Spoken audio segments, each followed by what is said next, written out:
안녕하세요. 목소리로 마음여행, 여행자 마음근육 코치 빅토리아입니다. 네, 오늘은 나는 매일 행복하기를 선택합니다. 라는 제목으로 글을 써보았고, 그 글을 네, 여러분과 함께 나눠보고자 합니다. 이런 얘기가 있죠. 삶이 당신에게 레몬을 주면 레모네이드를 만들어라. 네, 오늘 제가 발견한 거는 세상이 당신에게 레몬을 주면 랍스터를 시켜 먹어라.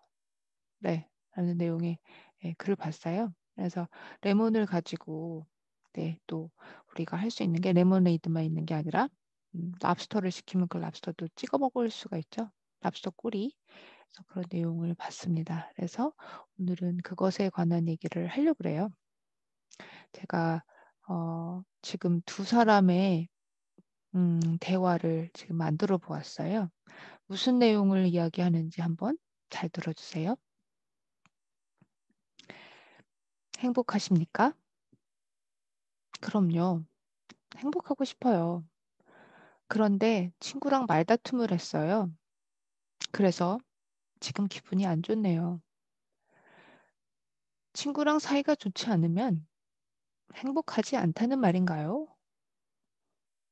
당연한 거 아닌가요? 친구랑 싸웠는데 어떻게 기분이 좋을 수 있죠? 그럼 질문을 바꾸겠습니다. 행복하고 싶으십니까? 그럼요. 행복하기를 원합니다. 방법을 알려주세요. 행복하기를 원하신다면 방법은 하나입니다. 조건 없이 행복하세요.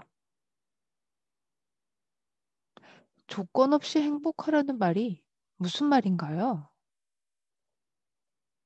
친구와 말다툼을 하면 행복하지 않다고 하셨습니다. 이때 친구와 사이좋게 지내는 것은 나의 행복의 조건이 되어 버립니다. 따라서 친구와 말다툼을 했을 때 기분이 안 좋아지는 것입니다. 그게 맘대로 되나요? 친구와 말다툼을 했는데 어떻게 행복할 수 있죠? 다시 묻겠습니다. 행복하기를 원하십니까? 원하지 않습니까? 원합니다. 그럼 조건 없이 행복하세요. 친구와 말다툼에도 행복하기를 선택하셨으면 그저 행복하세요.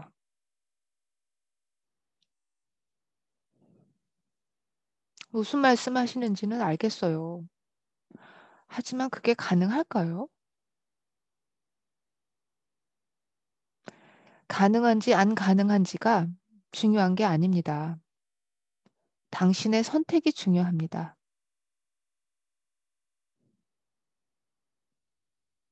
행복하기를 원하십니까? 원하지 않습니까? 행복하기를 원합니다. 그럼 아래의 선언문을 읽어주세요. 선언문이요? 네. 그래서 조건 없는 행복에 관해서 제가 이야기를 여러분께 좀 쉽게 이해시켜 드리기 위해서 제가 이렇게 대화문을 만들어 봤는데 이해가 잘 되셨는지 모르겠네요. 네. 이해가 잘 되셨기를 바랍니다. 그래서 여러분들이 지금 이 조건 없는 행복하기에 동의를 하신다면 제가 지금 링크에 걸어 드린 이 블로그에 있는 매일 행복 선언문을 보시고 자신의 이름을 넣어서 같이 따라 읽어 주셨으면 좋겠어요. 매일 행복 선언문입니다. 매일 행복 선언문입니다. 그러니까 매일매일 행복하기 위한 선언입니다. 저는 제 이름을 넣어서 읽겠습니다. 나 빅토리아는 행복하기를 원합니다. 네, 여러분 이름 넣어서 읽어 주세요. 나는 행복하기를 원합니다. 평생 행복하게 살 것을 선택합니다. 네, 여러분 따라 읽어 주시고 계시죠? 삶에는 많은 일이 일어나게 마련입니다. 사랑하는 가족도, 친구도, 반려동물도, 나도 언젠가 늙고 병들고 죽을 것입니다. 그것이 인생입니다. 그럼에도 불구하고 행복하기를 선택합니다. 내가 좋아하는 것, 원하는 것이 행복의 조건이 되지 않습니다. 나, 빅토리아는 조건 없이 행복하기를 선택했기 때문입니다.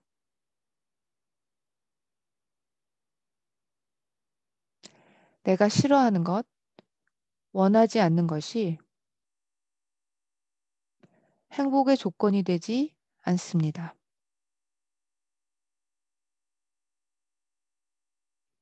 나, 빅토리아는 조건 없이 행복하기를 선택했기 때문입니다.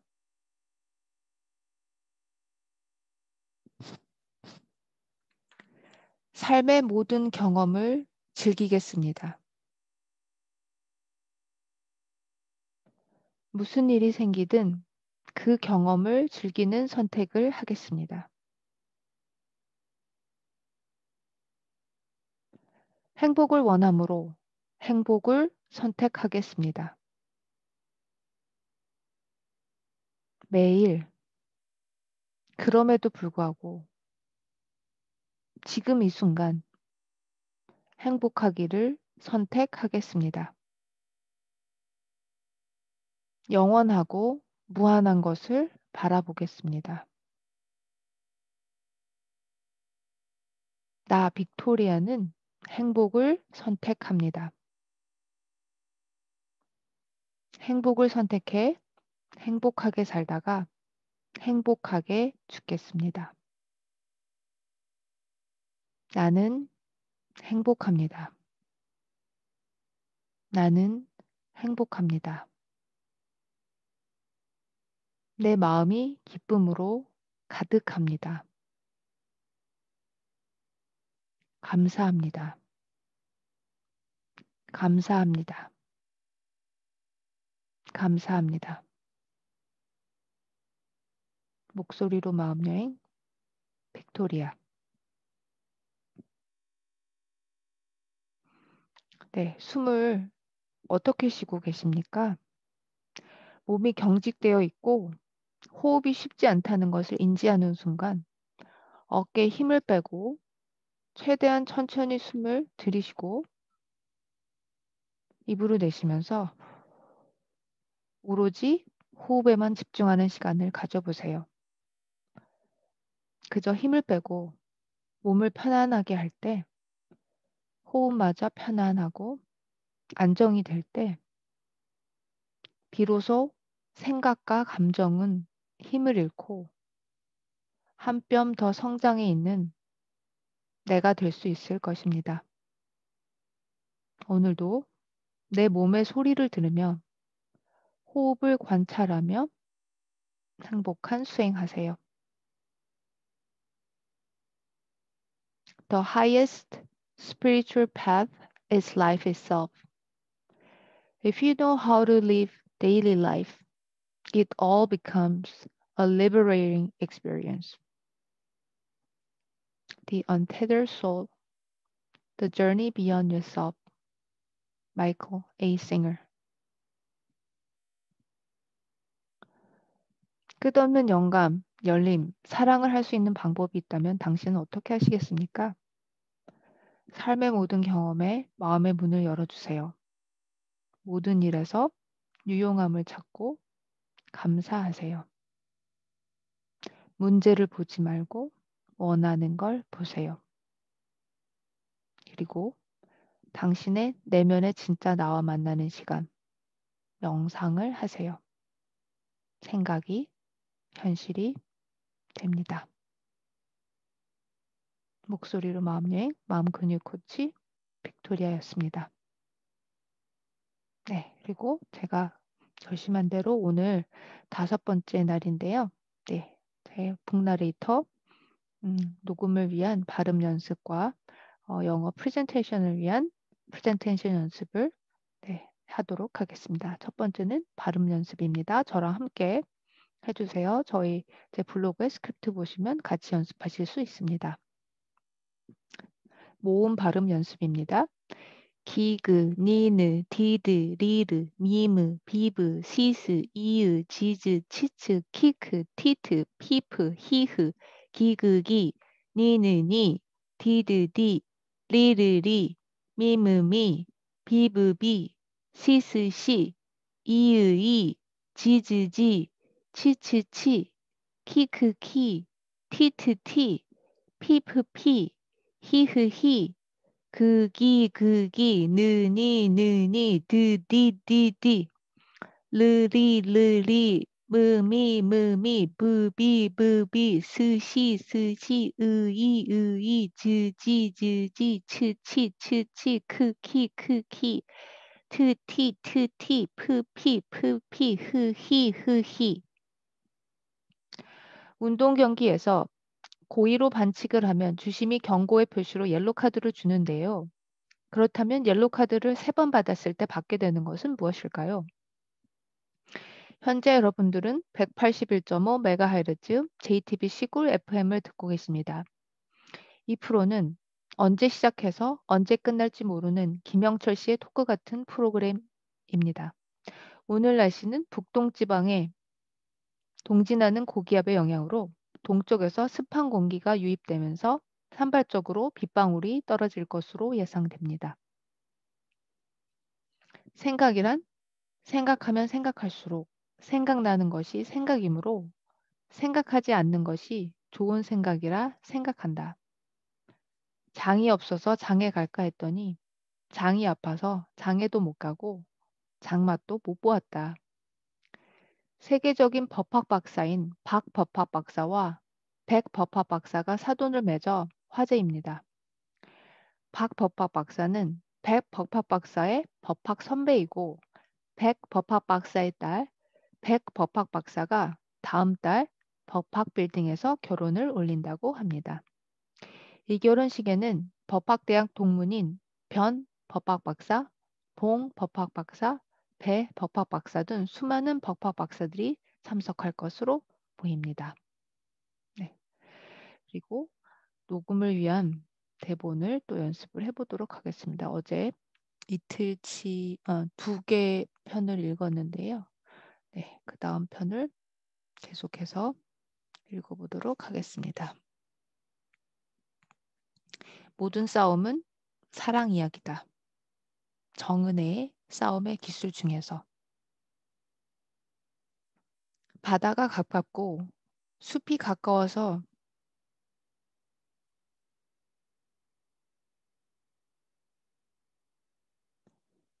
죄송합니다. 제가 네, 이게 마우스가 너무 민감하네요. 다시 하겠습니다. 바다가 가깝고 숲이 가까워서 살기로 선택한 마을에서 나는 정말 좋은 동갑내기 친구를 만났다. 어렸을 때부터 갖고 싶었던 마을 친구가 생기다니. 이런 친구가 있다는 게 너무 기뻐서 언젠가는 친구에 대한 책을 쓰리라 생각했다. 우리가 경험한 우정에 대하여 나누고 싶었고, 다른 사람들도 이런 우정을 알기를 바랐다. 그런데 내가 대하여 깨달았다고 생각한 것은 너무나 섣부른 판단이었다. 왜냐하면 우리는 곧 크고 작은 일들로 싸우기 시작했기 때문이다. 우리는 서로 신경을 긁는 것부터 가슴 깊숙이 훅을 날리는 것까지 다양한 방식으로 싸웠다. 이 정도면 다 싸웠겠지 싶은데도 싸울 일이 계속 있었다. 놀라운 것은 그렇게 싸우면서도 관계가 나빠지기는커녕 서로에 대한 이해가 깊어졌다는 점이다. 싸움을 통해서 해결된 것도 있지만 끝까지 해결되지 못한 것들도 있었는데 그럼에도 불구하고 서로에 대한 신뢰가 더 깊어졌다. 그리고 싸움을 통해 건드려지지 않았다면 몰랐을 자신의 다른 모습도 많이 알게 되었다. 그러다 보니 원래 계획대로라면 친구와의 우정에 대한 이야기를 쓰고 있어야 할 지금 아이러니하게도 싸움에 대한 책을 쓰고 있는 것이다. 친구랑 싸우는 이유는 다양했지만 대개는 각자가 중요하게 여기거나 살면서 지키고자 하는 가치가 중요하지 못할 때 싸우고는 했다. 나는 자유로운 표현을 중요시하는 사람으로 내가 진심으로 원하는 것을 할 때 다른 사람들이 이해해 줄 거라는 생각을 가지고 있는 반면 친구는 공동체 안에서 사람들 사이의 배려와 관계와 배려를 중요하게 여기며 우리라는 주어로 생각하고 행동했다. 우리가 싸울 때는 존중이라든가 배려, 가치 같은 단어를 많이 썼지만 정작 싸움의 이유는 함께 먹는 밥상에서 둘 다 좋아하는 계란말이 반찬을 내가 다 먹어버린다거나 약속 시간을 가지고 싸운다거나 자기가 원하는 방법으로 놀지 않는다거나 하는 매우 구체적이고 때로는 유치한 혹은 아예 답이 없는 것들 때문이었다. 반응에 반응을 하면서 싸움은 증폭되고 시작은 시작은 미약했으나 결과는 늘 창대했다. 싸움을 하다 보면 언젠가 더 이상 싸우는 날이 오지 않- 언젠가 더 이상 싸우지 않는 날이 오리라 생각했으나 그런 날은 아직 오지 않았다. 그 대신 싸움도 자꾸 하다 보니 늘어서 싸움의 언어와 싸움의 기간에 효율적인 변화가 생겨났다. 더 직접적인 언어를 쓰자 싸움이 간결해지고 시원해졌다. 더 이상 존중이나 배려나 가치 같은 고차원적인 단어를 쓰지 않고 계란말이와 약속 시간과 놀이에 대해 이야기를 했다. 그러고는 결국 너는 왜 네 맘대로만 해? 나랑 놀기 싫어? 내가 얼마나 착한데 나한테 그래? 같은 쓰기에도 민망하고 다른 사람에게 옮기기에도 너무 유치한 수준으로 말하면서 싸웠다. 더군다나 여러 전통의 대화법들에서 평화로운 관계를 위해 가르치는 나 전달법, 즉 나는 뭐뭐뭐뭐하게 느껴가 아니라 화를 불러일으킨다는 너 전달법, 네가 나한테 그랬잖아를 쓰기 시작하면서 직접적이고 날것의 언어로 대화하기 시작했다. 네가 그랬잖아 라는 식의 말은 평화의 언어와는 거리가 멀지만 교묘한 남 탓을 하면서 자신은 화를 안 내는데 상대방이 격하게 반응하더라는 남 탓과 책임 전가를 할 수 없게 했다. 누가 봐도 내 화는 나의 것임이 분명했기 때문이다. 당연히 싸움은 쉽거나 편하지 않았지만 가슴이 터질 것 같던 답답함은 없어졌다. 그리고 이렇게 직접적인 언어로 싸우니 싸우다가 멈추게도 되고 서로의 모자람을 덮어주기도 하고 알면서도 모른 척 지켜주고 싶은 것들이 생겨나기도 했다. 나아가 우리가 내뱉는 언어는 물론 표정이나 태도 같은 비언어적인 표현 속에 비난과 판단의 화살을 미묘하게 숨겨놓고 스스로도 인식하지 못한 채 평화로운 사람인 양 이야기해왔다는 사실도 그 화살이 얼마나 날카로웠는지 차츰 알게 되었다. 우리는 자신의 무죄와 선함을 주장하면서 공격과 반격을 번갈아 하는 동안 실은 나는 이런 사람이야 라고 자신의 정체성을 피력하고 있었음을 알게 되었다. 우리는 그렇게 싸움을 통해 서로가 지키려 한 정체성이 무엇이었는지를 거울 삼아 보여주었다. 그러고 나니 많은 현자들이 이미 수도 없이 말했던 것, 분노를 자극하는 것과 분노의 원인은 다르다는 사실을 서서히 깨닫게 되었다. 상대방으로 인해 내가 분노했다면 그건 이미 내 안에 있는 것을 그가 건드린 것 뿐이요. 그가 곧 내 분노의 원인이라는, 곧 내 분노의 원인은 아니라는 사실을 말이다. 수도 없이 들었던 이야기지만 내가 정말 이러고 있었다는 것을 친구가 우정을 걸고 끝까지 끈질기게 싸워줘서 알 수 있었다. 그렇게 우리는 싸우고 또 싸움을 극복하는 과정에서 관계가 성장해 갔다. 더 이상 무엇 때문에 싸웠는지, 누가 이기고 졌는지, 누가 더 잘못했는지는 중요하지 않게 되었다. 그 덕분에 싸움은 해결을 통해 갈등 전의 상태로 돌아가는 것이 아니라 싸움을 넘어 성장하는 것이라는 사실을 배웠다. 싸움은 매우 불편한 감정들을 불러일으킨다. 처음에는 싫다, 불편하다는 원초적이고 감각적인 신호만 있을 뿐, 무엇 때문에 그런 불쾌한 느낌이 드는지 잘 모르는 경우가 많다. 특히 우리는 자신의 욕구를 뒤에 숨기고 살도록 교육받기 때문에 자신이 불편한 이유를 세세하게 모르기 십상이다. 그러다 싸우는 과정에서 하악질, 고양이가 공격을 하기 전에 보이는 경고 신호로 이빨을 내보이며 하악 소리를 내는 것과 함께 불편한 마음을 일으키는 내면의 깊은 욕구가 드러나게 된다. 또 우리는 문제가 있고 갈등이 있을 때조차 좋은 말을 하려고 하고 상대방의 심기를 건드리지 않으려고 애를 쓰기 때문에 진짜 문제가 무엇인지를 잘 드러나지 않는 경우도 많다. 그러다가 진짜 문제가 무엇인지 홧김에 펼쳐놓게 되는데 대부분은 아주 유치하고 치졸하며 이성적인 것과는 거리가 멀다. 스스로 허락하지 않아서 또는 표현하지 않아서 잘 모르고 있던 내면의 깊은 바람이나 욕구가 싸움이라는 거친 방식으로나마 밖으로 쏟아져 나오게 되는 것이다.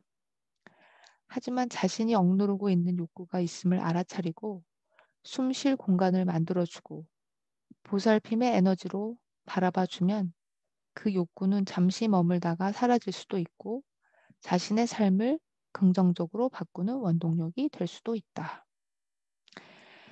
싸움의 궁극적인 목표는 싸움을 일으키는 갈등을 넘어서는 것, 즉 관계의 성장과 자기 이해이다. 싸움을 할 때 우리는 서로에게 화살을 들이민다고 생각하지만 사실은 상대가 스스로를 바라보도록 거울을 내미는 것이다. 이 거울은 들키기 싫고 보고 싶지 않은 자신의 어두운 모습을 아주 불편하고 거친 방식으로 보여준다. 하지만 그것이 다가 아니다. 내가 미처 알지 못한 내 안의 깊숙한 곳에서 숨어 있는 내면 나이를 보여주기도 한다. 자기 감정을 주체하지 못해서 떼를 쓰고 있지만 아주 사랑스러운 말이다. 우리는 수만 가지 이유로 싸우지만 싸움이 들려주는 이야기를 잘 들어보면 사랑받고 싶고 이해받고 싶고 인정받고 싶고 안전하고 싶은 우리 안에 있는 깊은 욕구에 대한 이야기를 들을 수 있다. 또한 싸움은 자기 내면에 있는 미해결 과제와 자신의 가장 연약한 부분을 드러내게 하기 때문에 서로의 가장 여린 부분을 보듬을 기회를 주기도 한다. 모든 싸움은 사랑 이야기이다.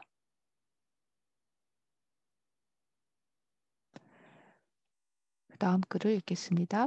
알토란처럼 살길 바라며 토란탕 정청라의 밥 짓는 일부터 시작합니다. 중에서 2해 전 광주에서 침뜸 교육을 받으며 한 친구를 만나게 되었다. 유방암으로 항암 치료 끝에 완치 판정을 받은 지 얼마 안 된 친구였다. 그녀는 나와 동갑내기인데다 아들이 둘이라는 공통점이 있어 쉽게 친해졌는데 내가 사는 삶에 많은 관심을 보였다. 땅에 뿌리를 내리고 살아서 정말 좋아요. 저는 늘 꿈만 꾸는데 애기 아빠가 시골 출신이라 반대를 많이 해요. 제가 현실을 몰라서 그런다며 꿈 깨고 정신 차리라고 해서 여지껏 이러고 있네요. 그렇지만 건강 때문에라도 사는 환경을 바꾸는 게 좋지 않아요? 일단 우리 집에 놀러라도 자주 오세요. 아이들도 비슷한 또래고 하니 같이 놀면 좋겠어요. 마침 내가 육아 모임을 계획하고 있던 터라 한 달에 한 번 우리 집에서 모임을 하자고 제안했더니 그녀는 화색을 띠며 반겼다. 하지만 모임에 나온 건 딱 두 번. 아이가 아프거나 남편이 바쁘거나 둘 중 하나의 이유로 번번이 참석이 어렵다는 연락이 왔다. 그녀의 남편은 맡은 업무의 성격상 해외 출장이 잦은데 그럴 경우 그녀는 발이 꽁꽁 묶인다고 했다. 운전은 못하세요? 면허는 있어요. 근데 애기 아빠가 제가 운전하는 걸 많이 불편해해요. 대화를 하다 보면 번번이 애기 아빠가 란 말이 무슨 장애물처럼 툭툭 튀어나왔다. 심지어 그녀가 보내온 많은 편지들, 모임에 못 나오게 되면서 그녀는 한두 달에 한 번꼴로 손편지를 보내왔다. 에서도 그랬다.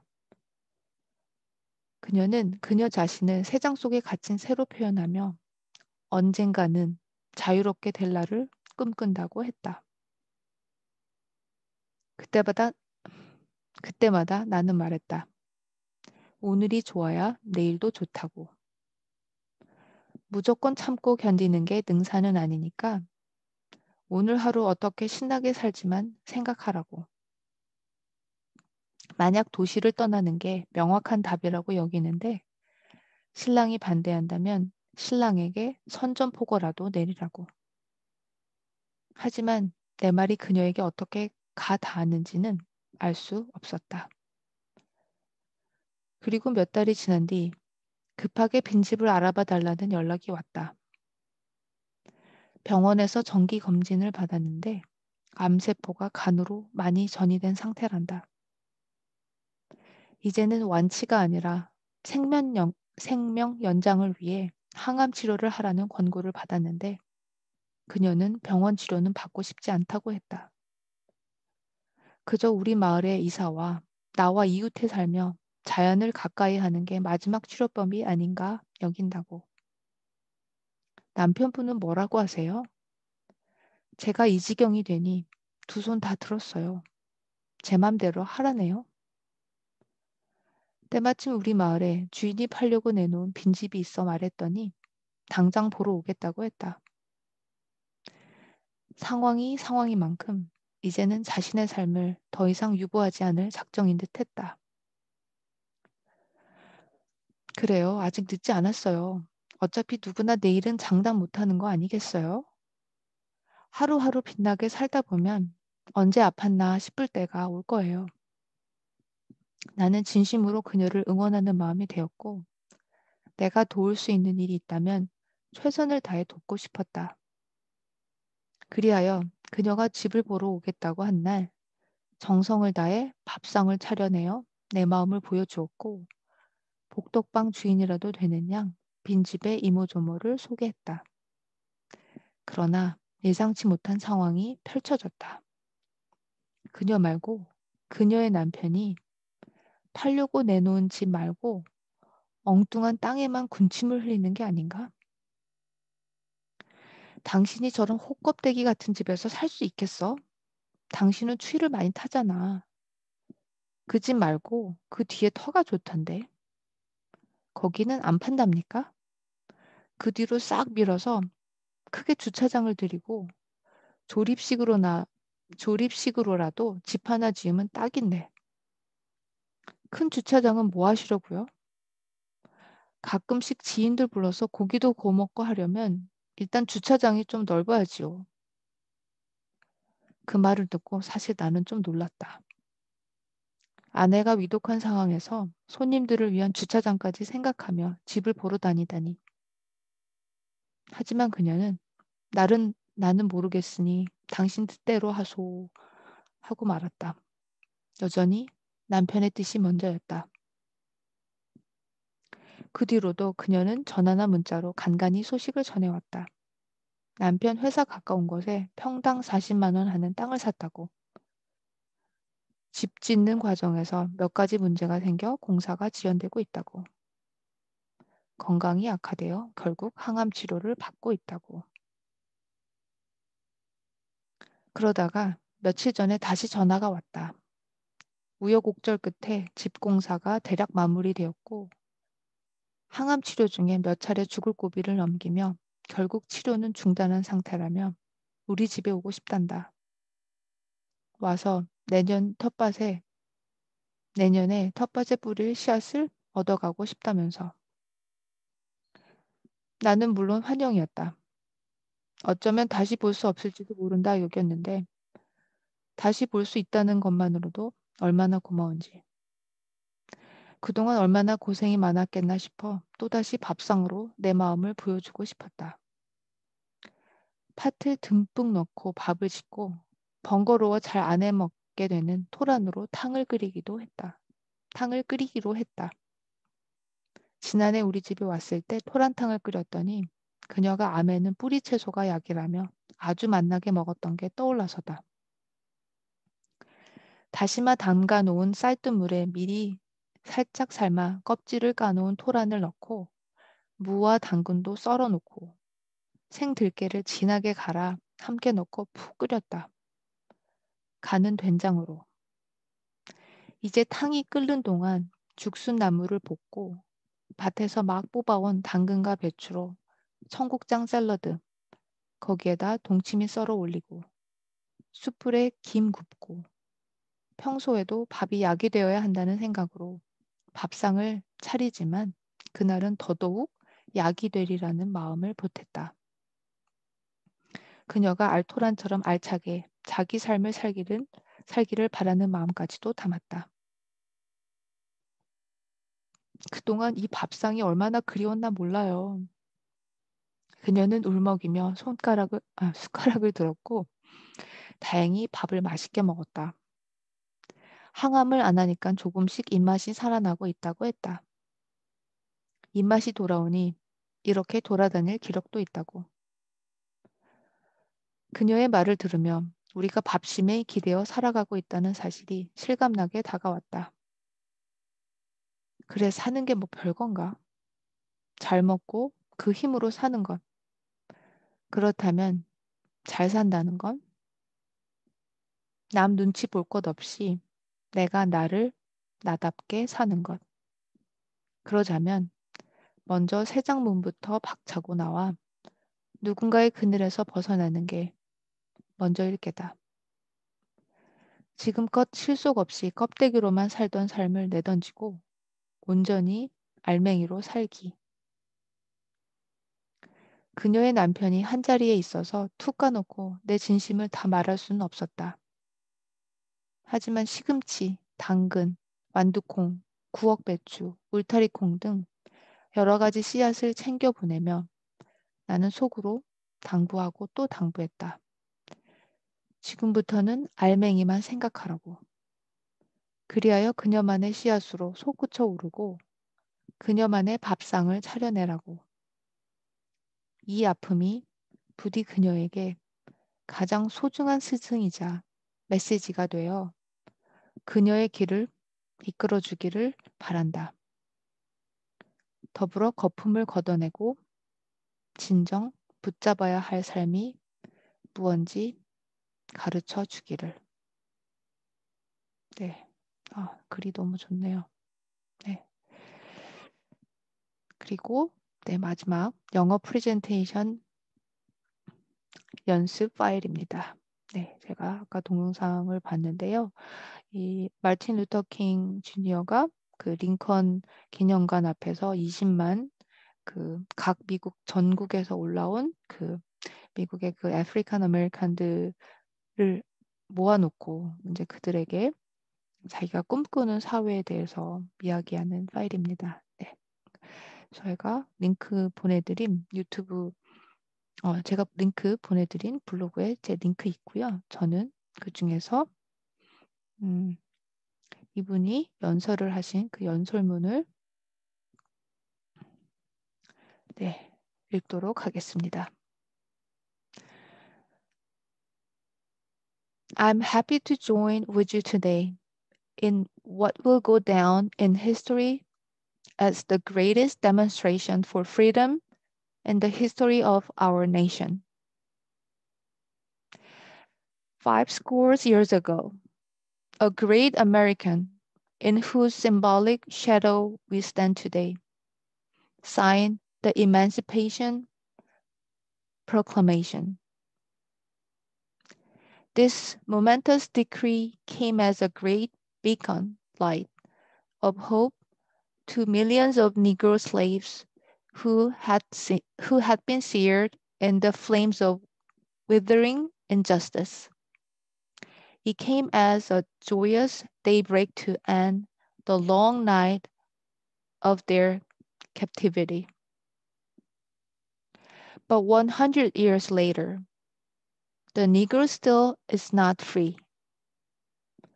100 years later, the light of the Negro is still sadly crippled by the manacles of segregation and the chains of discrimination. 100 years later, the Negro lives on a lonely island of poverty in the midst of a vast ocean of material prosperity.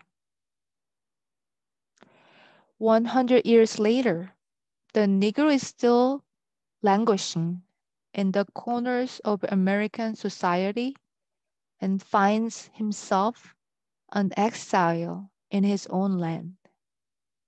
So, we have come here today to dramatize a shameful condition. In a sense, we have come to our nation's capital to cash a check. When the architects of our republic wrote the magnificent words of the Constitution and the Declaration of Independence, they were signing a promissory note to which every American was to fall heir. This note was a promise that all men, yes, black men as well as a white man, would be guaranteed the unalienable rights of life, liberty, and the pursuit of happiness. It is obvious today that America has defaulted on this promissory note insofar as her citizens of color are concerned. Instead of honoring this sacred obligation, America has given the Negro people a bad check, a check which has come back marked insufficient funds. But we refuse to believe that the Bank of Justice is bankrupt. We refuse to believe that there is insufficient funds in the great vault of opportunity of this nation. So we have come to cash this check, a check that will give us upon demand the riches of freedom and the security of justice. We have also come to this hallowed spot to remind America of the fierce urgency of now. This is no time to engage in the luxury of cooling off or to take the tranquilizing drug of gradualism. Now is a time to make real the promise of democracy. Now is the time to rise from the dark and the desolate valley of segregation to the sunlit path of racial justice. Now is the time to lift our nation from the quicksands of racial injustice to the solid rock of brotherhood. Now is the time to make justice a reality for all of God's children. It would be fatal for the nation to overlook the urgency of the moment. This sweltering summer of the Negro's legitimate discontent will not pass until there is an invigorating autumn of freedom and equality. 1963 is not an end, but a beginning. Those who hope that the Negro needed to blow off steam, and will now be content, will have a rude awakening if the nation returns to business as usual. There will be neither rest or tranquility in America until the Negro is granted his citizenship rights. The whirlwind of revolt will continue to shake the foundations of our nation until the bright day of justice emerges. But there is something that I must say to my people who stand on the warm threshold which leads into the palace of justice. In the process of gaining our rightful place, we must not be guilty of wrongful deeds. Let us not seek to satisfy our thirst for freedom by drinking from the cup of bitterness and hatred. We must forever conduct our struggle on the high plane of dignity and discipline. We must not allow our creative protest to degenerate into physical violence. Again and again, we must rise to the majestic heights of meeting physical force with soul force. The marvelous new militancy which has engulfed the Negro community must not lead us to a distrust of all white people. Many of our white brothers, as evidenced by their presence here today, have come to realize that their destiny is tied up with our destiny. They have come to realize that their freedom is inextricably bound to our freedom. We cannot walk alone. As we walk, we must make the pledge that we shall always march ahead. We cannot turn back. There are those who are asking the devotees of civil rights, when will you be satisfied? We can never be satisfied as long as the Negro is the victim of the unspeakable horrors of police brutality. We can never be satisfied as long as our bodies, heavy with the fatigue of travel, cannot gain lodging in the motels of the highways and the hotels of the cities. We cannot be satisfied as long as the Negro's basic mobility is from the smaller ghetto to a larger one. We can never be satisfied as long as our children are stripped of their selfhood and robbed of their dignity by signing, stating, for whites only. We cannot be satisfied as long as a Negro in Mississippi cannot vote, and a Negro in New York believes he has nothing for which to vote. No, no, we are not satisfied, and will not be satisfied until justice rolls down like waters and righteousness like a mighty stream. I'm not unmindful that some of you have come here out of great trials and tribulations. Some of you have come fresh from narrow jail cells. Some of you have come from areas where your quest for freedom led you battered by the storms of persecution and staggered by the winds of police brutality. You have been the veterans of creative suffering. Continue to work with the faith that unearned suffering is redemptive. Go back to Mississippi.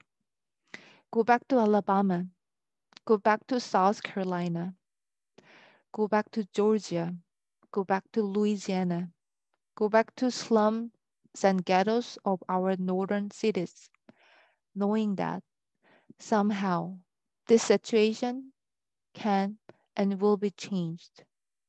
Let us not allow in the valley of despair. Let us not wallow in the valley of despair. I say to you today, my friends, so even though we face the difficulties of today and tomorrow, I still have a dream. It is a dream deeply rooted in the American dream.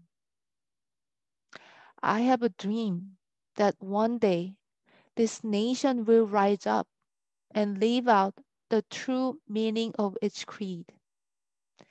We hold this truth to be self evident that all men created equal.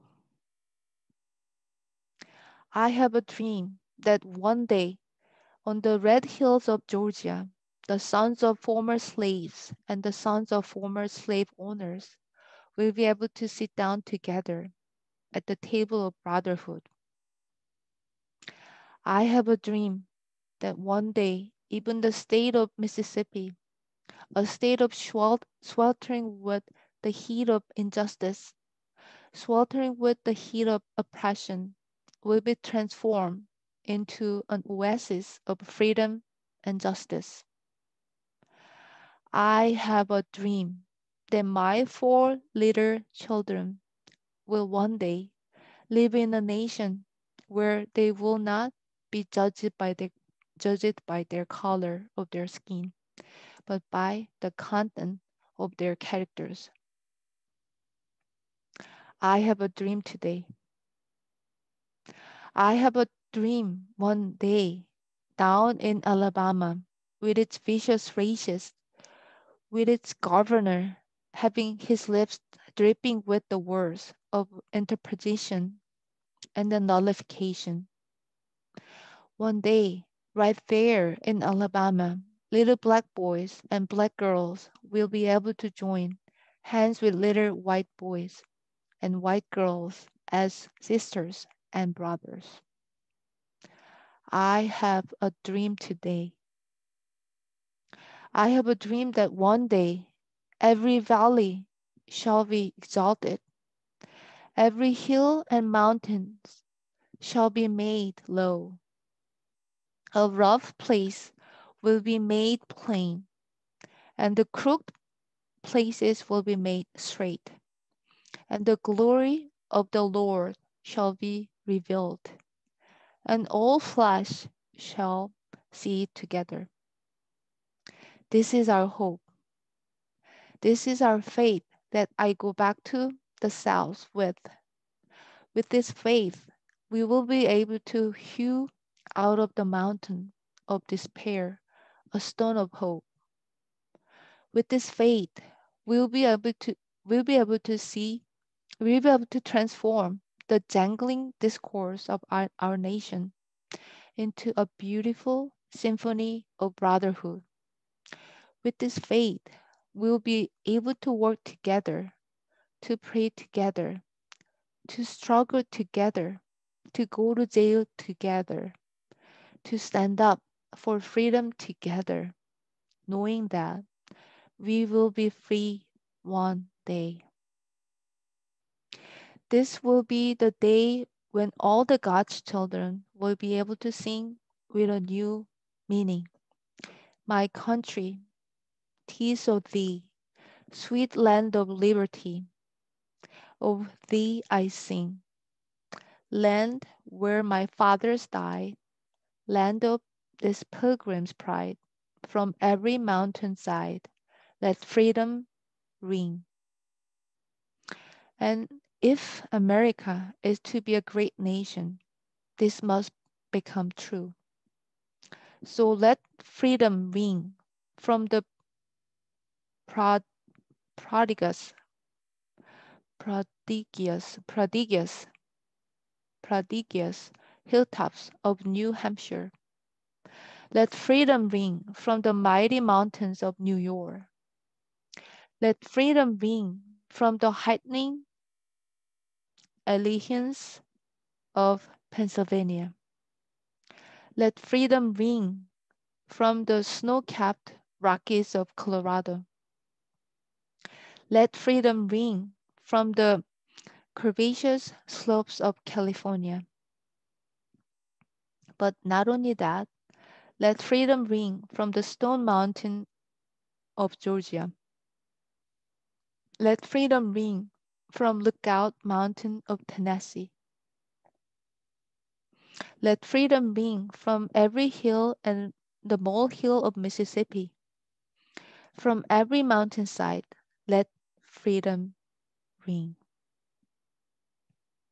And when this happens, when you allow freedom to ring, when you let it ring from every village and every hamlet, from every state and every city, we'll be able to see,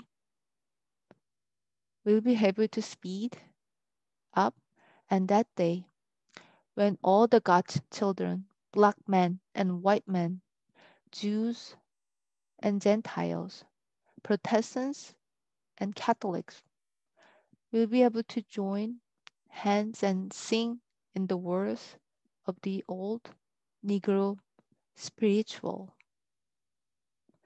Free at last, free at last.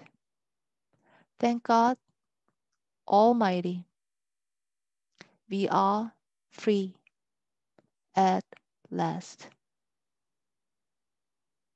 네, 감사합니다. 오늘은 여기까지 하겠습니다.